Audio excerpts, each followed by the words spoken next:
I believe nearly all spiritual initiations are being done incorrectly.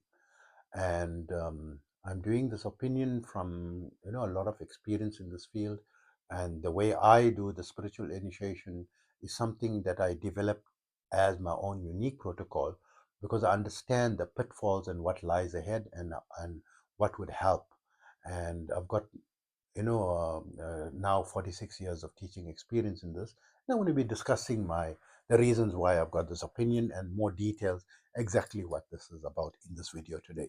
For those of you who like the contents of my video, please don't forget to press like and also subscribe if you haven't already. This will greatly help my channel to be able to reach out to more people. And if you could drop a comment, I would love to hear from you. And if you could share this in your social media channels, I would very highly appreciate that. You would be doing me a great favor, right?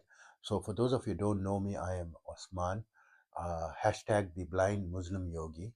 I'm a bioenergy healer on a master level with telepathic healing capabilities, specializing in critical care recovery and terminal illnesses, amongst a host of other physiological, psychological, and spiritual ailments.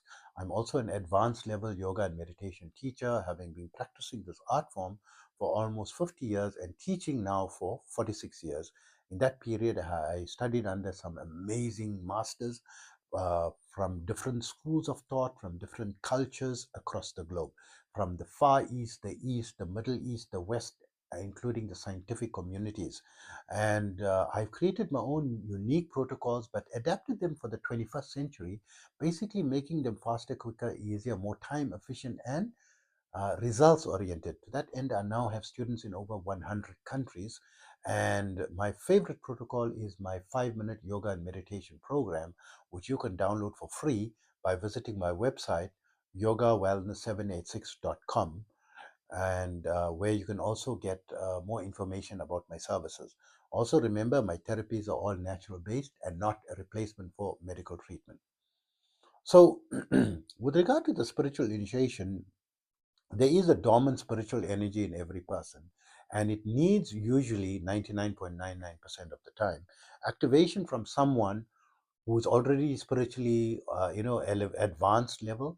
It doesn't necessarily have to be on a fully enlightened level, but who knows also to uh, pass some of his energy into you and awaken the dormant energies, put a seed, so to speak, you know into you, that's going to grow like a flower. And prior to doing the spiritual initiation, it's going to be very difficult for you to make advancement or get off the ground of meditation practice or pranayama practice, especially if you're going to go into the advanced levels. So just doing it without spiritual initiation, yes, you'll be calm, you'll be relaxed, but you can't make the higher level progresses. You won't be getting the spiritual powers, um, telepathic healing capabilities, and basically the experience that one experiences in DMT and mushrooms. I'm able to have these experiences without. I never tried DMT or mushrooms, but I know they go to higher dimensions and all that, and I'm doing this for decades, right? And going into the type of ecstasy that knocks you unconscious. That's how intense it is. You go completely unconscious, right? It's so high, the bliss. There is no drug on this earth, I believe, that can match that bliss level. I don't believe, right? I don't think so. I've been to a few years to medical school as well, and we studied the different classification of drugs. Maybe there's some new drug, I haven't heard of it, right? And I've experienced, Kundalini awakening. And I mean, I haven't fortunately tried drugs. The only drug that I tried was tobacco smoke and um, alcohol, right? The legal things. And I didn't want to try. I had opportunity to try. I didn't because firstly it's illegal, and secondly it is very bad for your health. Thirdly, but the more important reason and the main reason I didn't try it is because I loved cigarettes and alcohol so much, and these were considered milder than the heavier illegal drugs. And I felt I would never want to leave it, and it will destroy my life. that I will not have the power because I enjoyed alcohol and cigarettes too much. I said I'm so addicted to it, and I don't want to touch it, right? But Kundalini experience, man, out of this world, right? So, but the problem is, like, I've had my first, Kundalini awakening experience and Samadhi experience when I was 19 years old. I'm now 57 years old. And over the time, I had multiple of these experiences, but not consistently there because I didn't focus to reach enlightenment level. And didn't want to become enlightened. I wanted to live my normal life, right? I was just doing it as a passion for health reasons, positive reasons, and even my Kriya energy, I'm using it to heal people. Other people don't do that. They will use it to advance their own self to higher levels. Don't waste their own, even one drop of the energy they will not waste, on someone else. And I freely give it to, people. And I've treated and healed thousands possibly of people over the decades, and saved so many lives and so forth. And even now I've got a slight chest pain because a lot of my energy goes, and the negative energy comes to me. And I did a critical care recovery, right, recently for someone, and it brought about, I risked my life, and I'm willing to gladly give my life to save another life. I've already saved so many lives now, no problem. But if I even saved one life, I was prepared to do it, right? Because if I died saving a life, I feel that's honorable. I'm from South Africa. We are taught, these things from, I'm from a different generation also, right? So we are taught about this, how people gave their lives to save other people's lives, right? And we feel it's honor to do that, right? It's my background and culture and upbringing, right, that influences the way in which I think now, right? And my adult life as well. So coming back to the initiation. So what a person normally does, he just goes and passes the energy normally through your forehead, or they do it, telepathically through the eye, or from far away. They send the energy to you, and they say it's done, right? And then after that, you see you're making progress. They normally will give you a mantra, or don't give you, and then you're making progress. Or if you're sitting amongst advanced people and doing meditation, especially if you go to this, like this Vipassana retreats, it's not uncommon, not everyone, not uncommon for people who are like relatively nearing to spiritual maturity, that they have an awakening experience. And many people, there's a special institution to handle the adverse effect of these spiritual awakenings from these type of retreats. So nothing against specifically that particular retreat. People have, these negative awakening experiences across the board, across the world, not only, I mean, everywhere, right?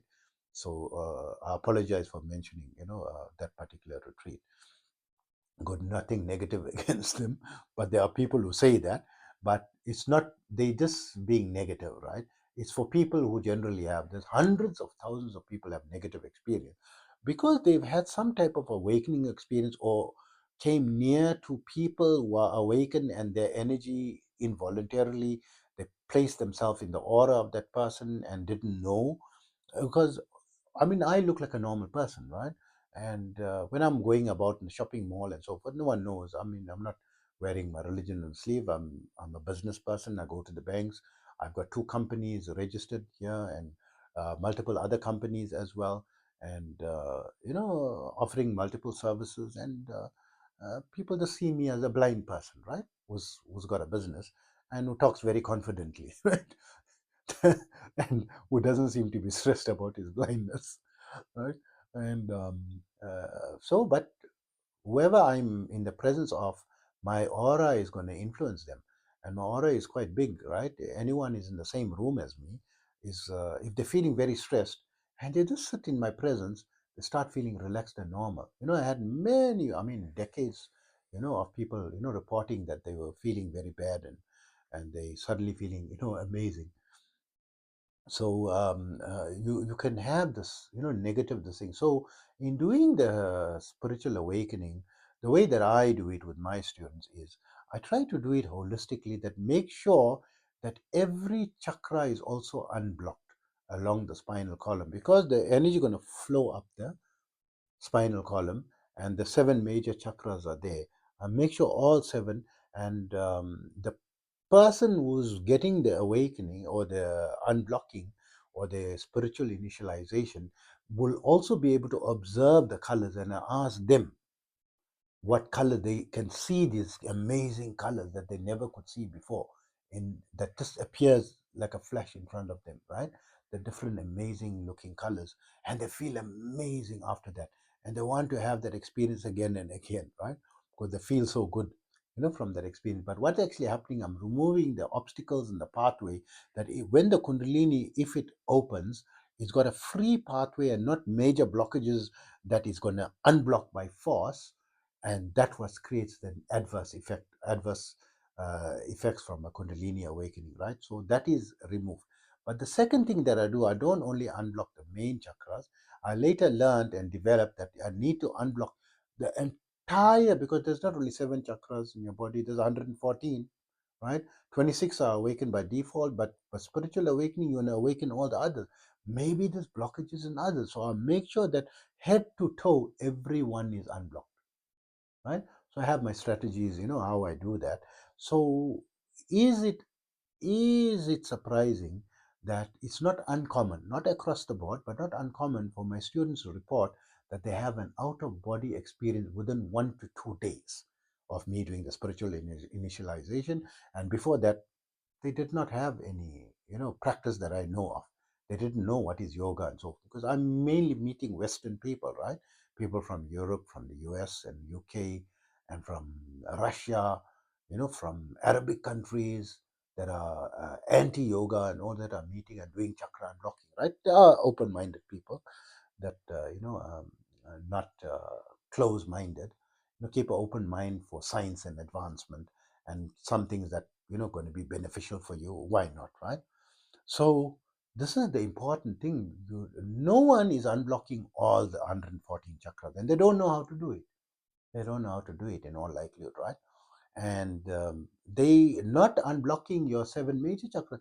They're just awakening the spiritual energy. Boom, and they leave the rest, for you to work out. And you can have very negative experiences. I know people who are, initiated by very advanced people, but they have negative experiences, right? And they can't handle, right? And they don't, not given the proper guidance. I mean, there's certain practices you must properly, be, you have to have a holistic knowledge on all the aspects of yoga, but they don't have this wide knowledge. They only have restricted knowledge of either Raja Yoga, or they don't know anything about Kundalini, or only on, one aspect or the other aspect. So I've studied all the major aspects, right? And I use all the protocols, all the major protocols when I teach my students, and I simplify it, make it easier. They don't have to spend hours, even 15 to 20 minutes a day only, right? And they're having out of body experiences from that, 20 to 30 minutes. They normally doing 20 to, they're not doing 15 to 20. And I tell my students only do 2 minutes meditation. They on their own raising it to 20 minutes, 30 minutes, 45 minutes, because they're doing it the right way. I'm teaching them, and I've cleared it, and it's growing. It grew like a flower from within them, because the initialization is done correctly.